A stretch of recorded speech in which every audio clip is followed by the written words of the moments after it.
খাবারেরও art আছে। Roasted ডাক খেয়েছিলাম। এই ডাকটাকে ওরা এত সুন্দর করে আম, কাটছিল, দেখতেই অন্যরকম একটা ভালো লাগছিল। এই রোস্টেড ডাকটা ওরা কিভাবে পুড়ে জানি না, তবে মেশিনেই করে, কিন্তু এটার প্রেজেন্টেশনটা দেখে সত্যি অবাক হওয়ার মতো।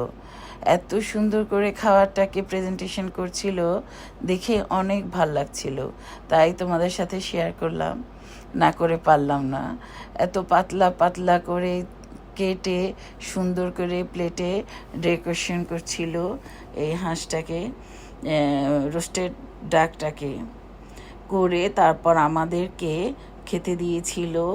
এত সুন্দর করে পাতলা পাতলা রুটি, সাথে কিছু মিষ্টি সয়া সস, সুগার আর শসা লম্বা করে কেটেছিল, পেঁয়াজের মতো কেটেছিল, ওটা দিয়ে রুটিতে পেঁচিয়ে খাওয়া।